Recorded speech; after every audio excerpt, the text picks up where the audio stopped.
አንዳንዴ ኳሱ እጅ ላይ ሳይሆን ውጤትን መፈለግ መመኘት። ኳሱ እኮ እኛ ጋር አይደለም ያለው፣ ነገር ግን የሆነ ነገር እንዲሆን እንፈልጋለን። ስለዚህም በቃ እንዲህ ቢሆን እንዲህ ሊሆን ቢችል ያ ነገር እንዲሆን እኛ ምንም ማድረግ የምንችለው ነገር የለም።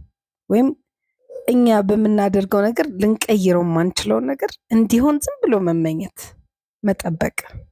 እንዲህ ቢሆንስ እንዲህ ሊሆን ይችላል እያሉ ተስፋ ማድረግ ማለት ልንቀይራቸው የማንችላቸውን ሁኔታዎች እንዲህ እኮ ሊሆን ይችላል ብለን በማሰብ ብቻ እንዲቀየር መመኘት በጣም የሆነ ብቻ አድካሚ ነገር ነው። ተስፋ ማለት ነው። በተስፋ እንዲህ ሊሆን ቢችል በመመኘት ማን ያውቃል፣ ዛሬ እኮ እንዲህ ሊሆን ይችላል፣ ነገ እንዲህ ሊሆን ይችላል። እርግጥ የሰው ልጅ በተስፋ ነው የሚኖረው ራሱ መዋል ማደር የሚችለው።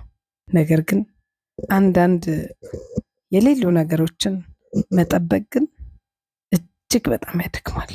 ሊቀየሩ የማይችሉ ሁኔታዎችን ሊቀየሩ ይችላሉ ብሎ ተስፋ ማድረግ መመኘት እጅግ በጣም አድካሚ ነው። እንደ ጥበቃ ሰልቺ ነገር የለም። ብዙ ጊዜ ጠባቂነት አያደርስባችሁ። እንዲህ ይሆናል ብሎ ማለትም አይሆንባችሁ። በተለይ ኳሱ እናንተ ጋር ሳይሆን ኳሱ ራስ ጋር ሲሆን የሚሆነውን ሁሉ ማድረግ ይቻላል። ኳሱ ግን ከእናንተ ክልል ውጭ ከሆነች በኋላ ምንም ነገር ማድረግ አይቻልም። እንዲሁ ብቻ ተስፋ ማድረግ መጠበቅ ግን እጅግ በጣም አድካሚ ነው።